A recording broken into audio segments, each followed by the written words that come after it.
Good evening, YouTubers. Welcome back into another edition of Astros Recap. Another week in the books for the Astros. This is the first time, slow down here. This is the first time I'll be able to say this, hopefully not the last, but the Astros had a perfect week, 7-0. So no days off, full seven-game week, and swept the Mariners and then swept the Tigers. So they swept the entire homestand. So the Astros, who were sort of, talked about this a lot lately, but the Astros sort of getting through April and sort of sticking around 500, and then May try to hit your stride, start reeling off wins, winning series. But you look up now, and they have an 18-11 record, which is very good. So, yeah. By the way, it's actually 12:01 a.m. So it's officially Tuesday morning. I am super late tonight. I planned to do this earlier, obviously.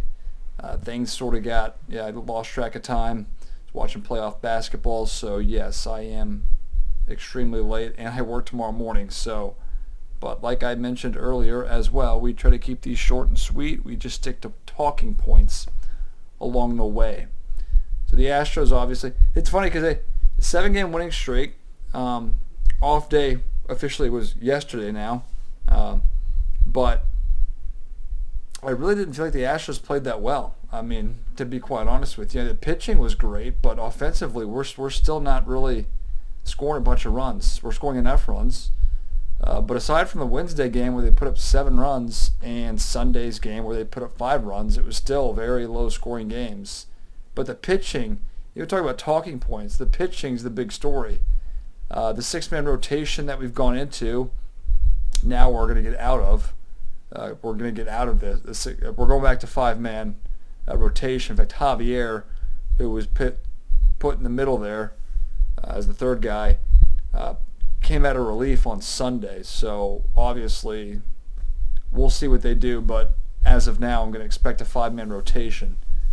Going back to that at least, but that's the big story. But the offense, like I mentioned, really still isn't doing a whole lot. So I look at the calendar here. Let's see here. So they went 3-0 Monday, 4-0 Tuesday. It's not terrible. The 7 runs I talked about on Wednesday, but Thursday, Friday, and Saturday, identical scores. They put up 3 runs, won all those games 3-2. So they've been winning, those 1-run games. We always talk about the 1-run, what's your record in 1-run games, which is an interesting stat that people like to talk about a lot. But the Astros are always usually around 500, which is sustainable, I feel like. Like the Mariners last year, who won like 90 games, missed the playoffs barely. They had an amazing 1-run record. Their record in 1-run games was amazing. That's hard to sustain year after year. The Orioles had it a while back when the Orioles were actually good. The Rangers also had it one year. Things usually even out. So if you have one good year, let's say your record in 1-run games is like 10 to 15 games over 500, usually the following year, it's where this happens, but you never sustain sort of that. It's a weird stat that I feel like it's thrown out a lot. But the Astros, I feel like throughout the years, have always been right around 500, which that's sustainable, so yeah. Don't get too far off topic there, but the story's been the pitching. More specifically, the starting pitching. I mean, Valdez has now had 3 straight good starts under his belt. Odorizzi's last 3 starts also been fantastic. Javier's only made 2 starts, 2 runs. In his first start, we went 5 innings. I need to pull up. I want to see exactly what he did here. I got to think about when his first start was against Texas. That was on a Wednesday game. I think he pitched on Tuesday. I'm going to guess here, but I might be correct. Yeah. Tuesday, he went 5 1/3. 2 hits, no runs, 4 strikeouts, 2 walks. Also pitched in relief, like I just mentioned, on Sunday, and he went 3 scoreless innings. I want you to listen to this ERA here I'm going to have for you in just a second. So Sometimes it's hard to pull into these things here. But he goes 3 scoreless innings on Sunday with 5 strikeouts, 1 walk, .83 ERA for Javier. So that's a secret weapon there in the bullpen. But yeah, Odorizzi also pitched well. Only went 5 innings through. How many pitches did he throw here? Let's see if I can find this. Only 76 pitches. That's interesting. The weekends and the Astros play on Saturday and Sunday. It's sort of hard for me to constantly keep up with the game because I'm also working. So I have the game on my TV in the room, but I can't, I don't have the volume up because I'm trying to run like a live show at that time. So it's not always easy to do that. But yeah, that was a little interesting. He got taken that after only 76 pitches, but I was scoreless baseball, 5 strikeouts, 2 walks, 3.38 ERA for Odorizzi. So 3 straight wins for him. If he can start falling into a zone and start to actually, contribute. Obviously, last year was sort of a lost year for Odorizzi. Wasn't very good and dealt with the injuries, started late, just couldn't really get into a rhythm. By the way, the fan background, right over here. Right over here. Right over here. Apologize for that. Should have turned that off. I'll do that right now. Heard in previous podcasts is that fan is distracting. So I apologize as it slowly starts to, turn off here. Anyway. A lot of weird things. I had to sort of scramble to get this. I mean, it's 12:07 now, so I sort of had to scramble to get things set up and going. I just forgot to turn off And this room gets extremely hot without this fan, so that's why my face is sometimes red as well, because my face will turn red if it's hot. So anyway, back to the Astros. So yes, 18-11 record. They still trail the Angels by, I believe, a game. I think we had the same amount of losses. Angels won tonight, or I should say last night at this point, but the Angels are 20-11, I believe. I do think the Angels will fade. I don't think they'll keep up that record. I still don't believe in the Angels. They've gotten good starting pitching. That's sort of been the story there. That's been their issue previous years. Obviously, last year, Rendon and Trout were hurt the majority of the year, so that played a part. But their issue has not necessarily been the lineup. It's always been the pitching, the starting pitching. So we'll see if that continues. Obviously, you got Ohtani, Syndergaard. We got a few other guys, but again, Angels don't. I mean, they could be okay, but I still expect them to fade a little bit. So we'll see.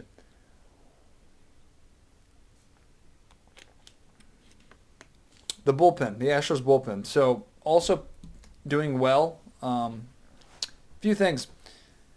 Pressly, who got activated on Thursday. By the way, Pressly and Altuve are now both back, so the team is fully healthy. Hopefully we can stay that way, but Altuve actually came back on Monday.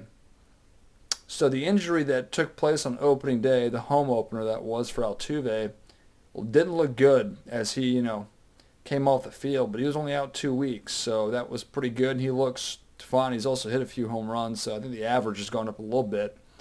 Pressly, which took a little longer, we just had no news on him, but activated Thursday, came in, first came back. He had 1 rehab start in Sugar Land, in which he only threw 6 pitches. It was a 1-2-3 inning, but that wasn't a whole lot of work.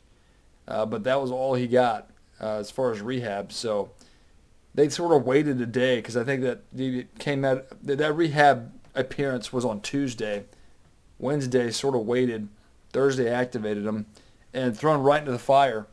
Astros up 2-0 in the 9th inning, and he blows the save. I mean, 2 outs, nobody on. I think it's Miguel Cabrera single, and Candelario, I think it's Candelario, Jamar. Hit a 2-run home run, ball that was absolutely crushed, and blew the save. So, I mean, Pressly, they just extended him, gave him a good amount of money for the 2 years the extension was. But yeah, blew the save. The Astros did walk it off. Kyle Tucker, a little walk-off cue shot, seeing eye single through the vacated left side of the infield. But yeah, I kind of feel like, so Dusty's been very careful with the relievers, which is it's going to bother me if he continues to do this in the month of May. I'll give him a break because, April obviously shortened spring training. We talked about this numerous times, but shortened spring training, April, trying to get your guys sort of their full workload or working them into the actual season. But now that it's May, you need to start using these guys back. Like, I don't even like the rule where you can't use your guys 3 days in a row. Especially if you've had low stress, low pitch counts, and I've had a guy go 2 days in a row, I'm going to throw him out there for the third day. Now, the Astros do have options, so, I haven't been too upset. But if Dusty's going to play this the whole season, it's really going to bother me, especially if it comes back to bite him in the butt. They start blowing leads because Dusty's afraid to use a guy 2 days in a row. That's going to really irritate me. But I'm not going to jump to that conclusion as of now because we'll see. And they have options. I almost think the Astros can go closer by committee at this point. If Pressly's not, rock solid as a closer, you got Montero, you got Artis. I would use any three of those guys to close out games and be fine with it. So I think the Astros have three closers, to be quite honest with you. Maton, I'm still a little iffy on with Maton. But those four guys usually, if Maton were to go out there and mess like, Maton's a guy I'll ride or die with. That basically means if he goes out there and messes up, an update here. But if Maton goes out there and blows it, and it's a tie game, or we have a lead and he gives it up, like I have to be okay with it. Like I can't blame Dusty for that because Maton, yeah, he's a ride or die guy. Pressly's the same way. Artis, Montero, they're all going to be ride or die guys that you're gonna count on more often than not to, keep things the way they are, secure leads, hold saves, all that. So Javier's an interesting option. If you want to use him out of the bullpen, go back to him just strictly as a bullpen arm. Even Stanek. Stanek's not a guy I have a lot of faith in, but he's been okay. A guy that Dusty's also used a lot. It's the Blake Taylor and the Brian Abreu options that I'm not thrilled with. Now, haven't seen a whole lot of Blake Taylor lately, I feel like, but we have seen Brian Abreu, and Abreu's actually been pretty good. I'm not going to get ahead of myself because he's not off the hook yet, okay? But his last three outings, I do have to give him some credit because he's been able to sort of not, totally screw up, which we have been accustomed to last year and early this year. Look at Abreu. Obviously, he's got the 100-mile-per-hour fastball, but, one thing I've been noticing is his slider. If you can incorporate the slider, when you throw 100 plus and you can, mix in an off-speed pitch, you can really keep hitters off balance if you can locate, and that's what Abreu needs to be able to do. So, but I'm okay with Abreu as of now. Not going to be super thrilled to see him in a tie game or a one-run lead in the late innings quite yet. I need to see a little bit more before I feel comfortable saying I like Abreu in any high leverage situation. Anyway, yeah, talking points. We're up on 13, almost 14 minutes here. I'm not going to spend too much time. Like I said, Altuve's back. Average up to 259. It was like at 150 when he went on the IL. Brantley's at 273. Bregman not doing too well. Did hit a home run on Sunday, but 235. Alvarez 256. Tucker 238. Diaz 210, but Diaz actually hit a grand slam on Sunday, Mother's Day that was. Pena, the one knock we have on Pena, got the power numbers. He's hit his fair share of home runs. Let's get the exact number here for you with Pena. 6 home runs, 15 RBIs, but 242. Actually, the average has gone up a little bit. It was in the 230s there for a little bit, but Nico Goodrum 139. He's a 5th or 6th infielder. And then you're obviously going to get nothing out of the catching spot, whether it's Castro or Maldonado. They both are just pitchers basically in the lineup when it comes to offensive production. And then your center field thing. So McCormick's been okay. Siri's been just awful, I feel like. he hit one meaningful home run, but he's hitting 180 this year, and I feel like he's had his opportunities, but Siri's giving you nothing offensively. Again, we're waiting for Jake Myers. That's the high hopes we have there, is that Jake Myers is going to be our everyday center fielder. Send Siri back. I don't know what you do with Siri. I mean, he's fast, but again, seems like all these people that are fast can't seem to get to first base. So,